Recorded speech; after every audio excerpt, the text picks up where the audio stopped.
শয়তানের কিন্তু আরশ আছে, শয়তানেরও কিন্তু একটা আরশ আছে। কোথায় এটা জানেন? সমুদ্রের উপরে। অনেকে বলে যে ভাই বারমুদা ট্রায়াঙ্গেলে আছে নাকি, এটা আমরা জানি না, এভাবে বলা যাবে না, এটা আমরা ব্যাখ্যা করতে পারবো না, আল্লাহ ভালো জানেন। তো এখন শয়তানও কিন্তু সিংহাসনে বসে, দিন শেষে বসে ওর যে চেলা চামুন্ডা যারা আছে ওদেরকে ডাকে, ডেকে বলে আজকে কি করাইছো তোমরা?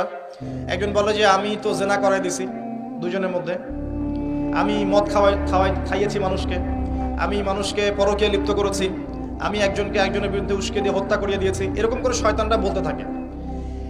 তো ইবলিস বলে না, তোমরা তেমন কোনো কাজ করতে পারো না।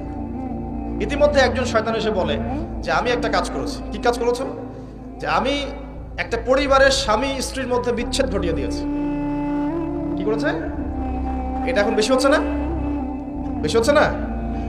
আপনারা খবর রাখেন না মনে হয়, পড়াশোনা করে দেখেন, প্রতি 3-4 মিনিট একটা ডিভোর্সের ঘটনা ঘটে, প্রতি 3-4 মিনিটের মধ্যে। তো এবার শয়তান তাকে ডাকে, এদিকে আসো, তুমি একটা কাজের কাজ করেছো।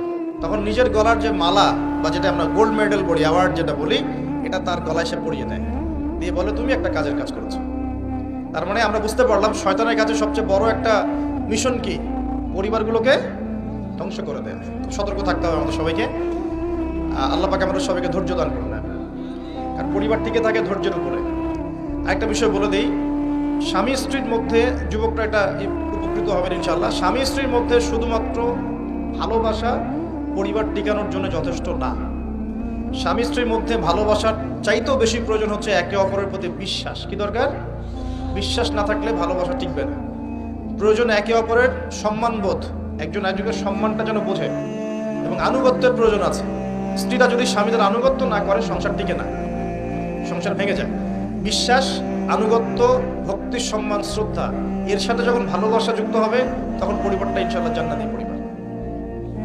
কিছু বলদ আবার বলে দিতে পারে যে পরিবারকে আবার জান্নাতের সাথে তুলনা করে ফেললাম। এটা কি পরিবারকে জান্নাতের সাথে তুলনা করে দিলাম? জান্নাতি পরিবার মানে কি?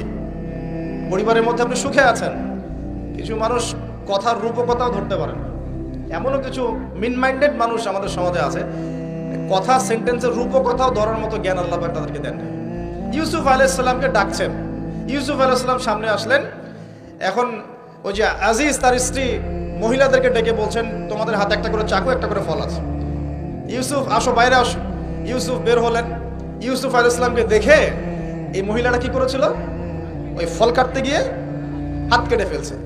হাত কেটে ইউসুফের দিকে তাকিয়ে তারা বলছে যে মা হাযা ইল্লা বাশারা, এটা তো মানুষ না, ইনি তো মনে হচ্ছে মালাকুন কারীম, একজন সম্মানিত ফেরেশতা।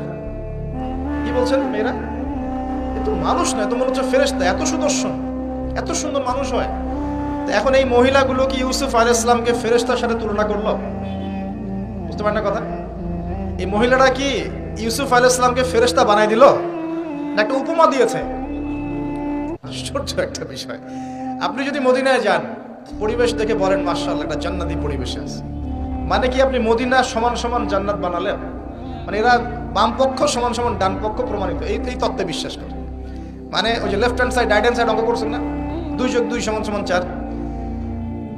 কি বলবো, কাশ্মীর একটা জায়গা আছে না, কাশ্মীর একটা রিনাউন্ড প্রবাদ হচ্ছে কাশ্মীরকে এই পৃথিবীর ভূস্বর্গ বলা হয়, শোনেন নাই? কাশ্মীরকে পৃথিবীর ভূস্বর্গ। তার মানে কি কাশ্মীর আর জান্নাত সমান সমান? কাশ্মীর সমান সমান জান্নাত। এখন আপনি ইন্তেকাল করলে, আমরা ইন্তেকাল করলে কবর হবে হয় জান্নাতের টুকরা, না হলে জাহান্নাম, জান্নাতের বাগান, না হলে জাহান্নামের গর্ত। এটা আছে না হাদিসে? কবর হবে হয় জান্নাতের বাগান, না হলে কি জাহান্নামের গর্ত। এখন একজন জান্নাতি মানুষ, মনে করেন একজন জান্নাতি মানুষ, আমরা যার ব্যাপারে জানি যে তিনি জান্নাতি, যেমন এক্সাম্পল দিচ্ছি, নাম জানেন? সাহাবী নাম শুনেছেন? মুআয বিন জাবাল রাদিয়াল্লাহু আনহু ইনশাআল্লাহ জান্নাতি না জাহান্নামী? ইনশাআল্লাহ জান্নাতি। এখন মাওলানা তারেক জামিল সাহেব, তিনি তার হাফিজাহুল্লাহ তার কবর জিয়ারত করতে গিয়েছেন এই কয়েকদিন আগের ঘটনা। আর সেখানে গিয়ে তিনি বলছেন যে আমি কবরের সামনে দাঁড়িয়ে আমি দোয়া করতে শুরু করলাম, মিশকাম্বরের ঘ্রাণ পেতে শুরু করলাম। মাওলানা তারেক জামিল হুজুরের ভিডিও ক্লিপ আছে, দেখেন ইউটিউবে, তিনি বলছেন এখন এই যে সাহাবী মুআয বিন জাবাল একজন জান্নাতি সাহাবী, তার মাকবারা থেকে যে মিশকাম্বরের ঘ্রাণ আসলে এটা কি জাহান্নাম থেকে আসবে? এখন কেউ যদি বলে যে মাশাআল্লাহ এই ঘ্রাণ শুনে তো মনে হচ্ছে যেটা জান্নাতি ঘ্রাণ, তার মানে কি সেই কবরটাকে জান্নাতের সাথে তুলনা করলো? মানে কবরটা সমান সমান জান্নাত। এই যে 2 যোগ 2 4 মেলানোর চেষ্টা করে, মানে মানুষের ইন্টেলেকচুয়াল লেভেল কত নিচু হয়ে গেলে একটা রূপকথাও মানুষ বুঝতে চেষ্টা করে না। আর এই সিলি একটা ইস্যুকে নিয়ে সারা অনলাইন গরম করে রাখে। ভাবখানা এমন যে ইসলামিক খেলাফত কায়েম হয়ে গেছে, আর কোনো ইস্যুই বাকি নাই, এই একটা ইস্যুই বাকি আছে, এটা শেষ হলেই খতম, খালাস। আমি আপনাদেরকে রিকোয়েস্ট করব যে পড়াশোনা করেন এবং দূরদর্শিতা অর্জন করেন। উম্মাহ এখন কোন জায়গায় আছে, আমাদের ল্যাকিংসগুলো কোন কোন জায়গায়, এবং কোন কোন জায়গায় আমাদের বেশি কাজ করতে হবে সেগুলোকে বেশি গুরুত্ব দেন। আর দিন শেখার জন্য অনলাইন একমাত্র প্ল্যাটফর্ম নয়, এখানে পুরো থাকবে না। এখানে ফিতনা বেশি, এখানে জ্ঞানের চাইতে ফিতনা কিন্তু বেশি। এখানে জ্ঞান যতটুকু পাবেন তার চেয়ে ফিতনা ফাসাদ বেশি। এটা আমি রিকোয়েস্ট করি আপনারা কনস্ট্রাকটিভ সিলেবাসে পড়াশোনা করে আলেম ওলামাদের সংস্পর্শে থাকবেন, মসজিদ মাদ্রাসার সাথে সম্পৃক্ততা রাখবেন, যারা হকপন্থী ওলামায়ে কেরাম তাদের সাথে সম্পৃক্ততা রেখে দিন চর্চা করবেন। অনলাইন ইউটিউব খালি লেকচার শোনার উপর ডিপেন্ডেন্ট হয়ে যাবেন, সব কিছু লেকচারে কিন্তু পাওয়া যাবে না। এগুলো বিভ্রান্তি সৃষ্টি করতে পারে আপনার মধ্যে। যেমন আপনি অনলাইনে ঢুকলেন, দেখলেন অমুক হুজুর যা বললেন অমুক হুজুরের বিরুদ্ধে। এই যে আপনি একটা কি শিখলেন, আপনি গীবত শিখলেন, আপনি সমালোচনার সংস্কৃতি শিখলেন, আপনি শিখলেন যে কিভাবে ছোট লোক হতে হয়। হ্যাঁ, আপনি আবার আরেকটা ক্লিপে দেখলেন যে যার বিরুদ্ধে বলেছে সে আবার যা বললো তার বিরুদ্ধে কন্টেন্ট আছে না। এখন আপনি ওখানে গিয়ে দেখলেন যে কিভাবে কুতর্ক করতে হয়। আসলে শিখলেনটা কি? আপনি কিছু শেখেন নাই, কিন্তু আপনি আদতে কিন্তু শিখতে পারলেন না। এখন অনলাইনের পুরো জগৎটা এভাবে ভরে গেছে। আমি এমনও দেখেছি, মানে তাজ্জিব হয়ে যায় এগুলো কথা বলতে, আমার মানে খুব, আমি হীনমন্যতায় ভুগছি কথাগুলো বলার ক্ষেত্রে, কিন্তু আপনাদের ইন্টেলেকচুয়াল লেভেলটাকে রাইজ করার স্বার্থে কথাগুলো বলছি। কারণ আমি আপনাদেরকে ভাই মনে করি, বাংলাদেশের প্রত্যেক সেক্টরের মানুষকে আমি আমার আপন ভাইয়ের মতো মনে করি, হোক সে পলিটিশিয়ান, হোক সে ইকোনমিস্ট বা প্রশাসনের লোক বা সাধারণ জনগণ, হুএভার হি ইজ। আপনি যখন পুরো জাতির সবাইকে আপন করতে পারবেন না, তাদেরকে নসিহত করতে পারবেন না, সাম্প্রদায়িক হয়ে যাবেন, তখন আপনি একটা সম্প্রদায়ের স্বার্থ দেখবেন, অন্যদের স্বার্থ আপনি দেখতে পারবেন না। কিন্তু দেখুন, আমার কথাটা গৌরবের সাথে শোনেন। একজন ব্যক্তি বিশুদ্ধ করে কোরআনও তেলাওয়াত করতে পারে না। একটা আয়াত তেলাওয়াত করতে আমি নিজে দেখছি তার 15-20টা ভুল হচ্ছে। ভুলগুলো এমন মেজর ভুল হচ্ছে যে আয়াতের অর্থ বিকৃত হয়ে যাচ্ছে। সেই মানুষকে দেখলাম স্টেজের মধ্যে বসে বড় বড় আলেম যারা ইফতা ফারেগ হয়েছেন, বড় মুহাদ্দিস মুফাসসির মুফতি হয়ে গেছেন, ওই মুফতি সাহেবদেরকে সরাসরি স্টেজে চ্যালেঞ্জ করছে যে বুকের পাড়া থাকলে আমার সামনে আয়। অথচ আমি নিজে তেলাওয়াত শুনে দেখলাম সূরা নিসার একটা আয়াত তেলাওয়াত করতে 12টা ভুল করে ফেলেছে। তেলাওয়াতই হয় না, মানে মদ মাখরাজ মক্তব আছে না, মক্তব, এই মক্তবের লেভেলের বাচ্চারা যে তেলাওয়াতটা পারে সেই তেলাওয়াতটাও পারে না। এটা আপনারা হয়তো বুঝবেন না, কারণ অনেকে বুঝবেন না, যারা আলেম তারা বুঝবেন কথাটা। এখন এই যে কুতর্কের সমালোচনার অপসংস্কৃতি ইউটিউব ফেসবুকের মধ্যে দিয়ে ছড়িয়ে গেল না,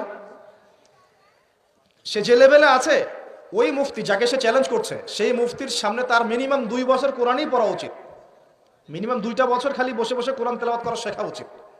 সে স্টেজে উঠে ফখর করে তাকে বলছে বাহাসের জন্য আসো, এখনই বাহাসে বসবে। কি মনে করছেন শরীয়ত? কোরআন তেলাওয়াত করার তো একটা প্রাথমিক লেভেলের বিষয়, এরপরে ব্যাকরণ জানতে হয়, এর নাহু সরফের জ্ঞান দরকার হয়, এর বালাগাতের জ্ঞান দরকার হয়, এর উসুল জানতে হয়, ইবারত পড়া শিখতে হয়, হাদিসের কিতাবগুলো আপনার গবেষণা করার যোগ্যতা অর্জন করতে হয়, ফিকের বইগুলো পড়তে হয়, উসুলে ফিকের বই পড়তে হয়, উসুলে হাদিসের বই পড়তে হয়, আকীদার বই পড়তে হয়। কত পড়াশোনা করে একজন মানুষ মুফতি হয়, ইফতা করে, মুফতি হয়। আর আমাদের উদ্ধত্ত দেখছেন, এই উদ্ধতের অবস্থাটা অনলাইন করে দিল না। মানে আমি এই জন্য রিকোয়েস্ট করতেছি যে কনস্ট্রাকটিভ সিলেবাসে পড়াশোনা করবেন, আলেম ওলামার সাথে সম্পর্ক রেখে সিলেবাস মেনটেন করে পড়াশোনা করবেন। শুধুমাত্র অনলাইন ডিপেন্ডেন্ট হয়ে দিন শিখতে চান না, আপনি বিভ্রান্ত হয়ে যাবেন। এবং এখানে ভালোর চেয়ে খারাপ বেশি শিখবেন, সমালোচনা করা শিখবেন, গীবত করা শিখবেন, ঠুনকো বিষয় নিয়ে উম্মাকে ব্যস্ত রাখা শিখবেন, এগুলি হবে। আল্লাহ পাক আমাদের সবাইকে বোঝার তৌফিক দেখ।